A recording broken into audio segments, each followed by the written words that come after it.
20টা টিয়া দিবেন, সারাদিন আইসি না ভাই, কলা লুড়ে আইতাম। এই কি কস তুই? আমরা পতাকা বানাবো, লক্ষ লক্ষ টাকা আমাদের খরচ হতেছে, তোরে কিনা 20 টাকা দিবি কলা খাওয়ার জন্য? ভাগ এর থেকে।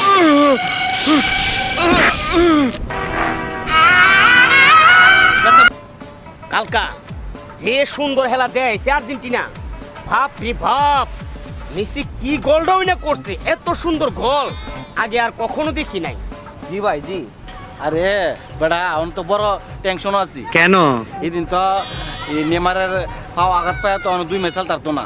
ভাই আমি তো এমন টেনশনে আছি ভাই, আর্জেন্টিনা খেলা দিতে ভাই পেটে খুব বই করে তোছে ভাই, পুরাটা ভাই জ্ঞান জমে গেছে ভাই, অন্ধ সুযোগ গেছে আমরা হারেছে ভাই, ভাই একবারে আমরা শেষ হলাম ভাই। ভাই আমরা যে হোক ভাই, আমরা খুব ভাই নেইমারটা খুবই দরকার ভাই, ভাই এখন আমরা আর চলতেছে না ভাই, আমরা ইন্টার দিয়ে নেইমার দিকে অনেক হরে দিব, যে ভাই হোক আমরা দরকার। চিন্তা আমরা আছে সামনে কেমনে আমরা দিতে অবশ্যই ভাই, ভাই আমরা জিততে হইব ভাই সামনে ভাই, অবশ্যই ভাই। অবস্থা মাশাআল্লাহ খুব ভালো, রাত্রে আর্জেন্টিনা যাচ্ছে খুবই ভালো লাগছে। আর্জেন্টিনার এক পতাকা বানাইছি 50,000 টাকা খরচ করে, এত সুন্দর পতাকা বাংলাদেশের কেউ বানাইছে না। জি ভাই ভাই কি বলে, আমরা পতাকা 1000 টাকা বানাইছি। ভাই 2 লাখ টাকা তো ভাই করছো করে ভাই, এটা বন্ধ করে বানাইছি ভাই। তুমি বানাইছো 50,000 টাকা, আমরা বানাইছি 2 লাখ টাকা অর্থ করে পতাকা। কি বলে রে, মিথ্যা কথা বলে? তুই বত্তারা পতাকা বানাইছি আরে উদয় ভাই পাপড় মারে, ওরা কি মিথ্যা কথা বলে? এই ফাপুল বাড়ি যাচ্ছে চাপা মারতাছে, আমরা দি পতাকা বানাইছি দেয়ার কি মতো বলে কোন লবো পুরাই পাপড় মারে। দোস হ্যাঁ গো। তুই জানোস নি 1 লক্ষ টাকা দিয়া আমি একটা আর্জেন্টিনার পতাকা অর্ডার করছি ঢাকাতে। আরে দোস্ত এটা তুই জানোস না, আমি ব্রাজিলের পতাকার অর্ডার দিছি 1.5 লক্ষ টাকা দিয়া। তুই দিছ তো 1 লাখ, আমি দিছি 1.5 লক্ষ টাকা দিয়া।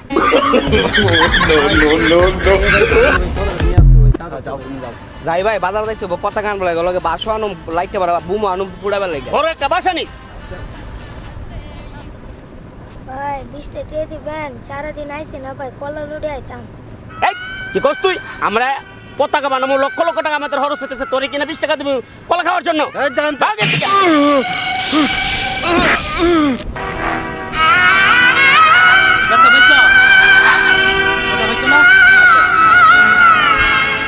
আসসালামু আলাইকুম। ওয়ালাইকুম সালাম। আপনাদের কথাবার্তি অনেক সুন্দর এখানে আমি শুনতাছি, বুঝছেন? আপনি 2 লক্ষ টাকা দিয়ে ব্রাজিলের পতাকা বানান, আর আপনি 1.5 লক্ষ টাকা দিয়ে আর্জেন্টিনার পতাকা বানান। হ্যাঁ তাই না, একটা কথা বলি ভাই, বলেন। 1.5 লক্ষ টাকা দিয়ে আর্জেন্টিনার আর 2 লক্ষ টাকা দিয়ে ব্রাজিলের পতাকা বানান। হ্যাঁ, এই লোকগুলা কি আপনারা চিনে? বলেন। তাই তো ওরা তো আমাদের তা আপনাদের চিনে না। আর এই যে অসহায় একটা শিশু বাচ্চা আজকে হয়ে বলতেছে যে সারাদিন না খায় আছে, এরা 20টা টাকা খুঁজছে আপনার কাছে। সুট কত তো বোঝা যাচ্ছে আপনারা কোটিপতি। হ্যাঁ, আমরা কোটিপতি তো। তা আপনারা কেমন কোটিপতি? আপনি আর্জেন্টিনার পতাকা বানান, আপনি ব্রাজিলের পতাকা বানান, এই একটা শিশু বাচ্চারা 20টা টাকা দিলে আপনার কমে যায়? আপনারা মানুষ, আপনারা তো মানুষ নামে জানোয়ার চেয়ে আপনার অদম। আমরা চল ভুল করে ফেলছি। তোকে আমি তোকে আজকে খাওয়াবো, চল। দোষ, আমরা অনেক বড় ভুল করে ফেলাইছি।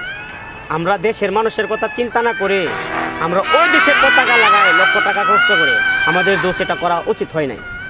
দোষ কথা তো আসলে মূল্যবান কথা বলছো। আমরা আর্জেন্টিনার ব্রাজিলের পতাকার পাশে লক্ষ লক্ষ টাকা না খরচ করে আমাদের এলাকার যে গরিব দুঃখী অসহায় মানুষ আছে ওদের পিছনে যদি আমরা এই টাকাটি ব্যয় করি, আল্লাহ আমাদেরকে অনেক নেকি দান করবো। ঠিক আর্জেন্টিনা ব্রাজিল আর টাকা খরচ করব না, আমরা গরিব অসহায় মানুষদেরকে টাকা বিলিয়ে দিব। দোষ, আজ থেকে আর্জেন্টিনা ব্রাজিলের পতাকা আমরা বানাবো না, আর যারা বাংলাদেশে আর্জেন্টিনা ব্রাজিলের পতাকা বানায় টাকা খরচ করে, তারাও যেন এই টাকা ওই পতাকার পিছনে খরচ না করে আমাদের দেশের গরিব অসহায় মানুষদের প্রতি খরচ করে, সেই কামনা আমরা করি। এবং মানুষদেরকে আমরা বলে রাখি যে সব টাকা পয়সা যদি দান করার হয় তাহলে গরিব মানুষের করবে, পতাকা না বানাবে। হ্যাঁ, পতাকার টাকাটা অসহায় গরিব মানুষদেরকে দান করে দিব। হ্যাঁ দোস্ত, তাহলে আমি চললাম। আচ্ছা, ওকে ওকে, বাই। দর্শক ভাইরা, আপনাদেরকেও বলছি, আপনারা টাকা পতাকার পিছনে ব্যয় না করে আপনারা আপনাদের আশেপাশের গরিব দুঃখী অসহায় যারা আছে, অসহায় মানুষদের আপনারা সহযোগিতা করতেন। এটা কি অনেক এই পতাকার থেকে অনেক ভালো ছিল না? এই বলে আপনাদের দুজনের কাছ থেকে বিদায় নিচ্ছি। আসসালামু আলাইকুম ওয়া রাহমাতুল্লাহি ওয়া বারাকাতুহু। ওয়ালাইকুম সালাম, আপনাকে অনেক ধন্যবাদ।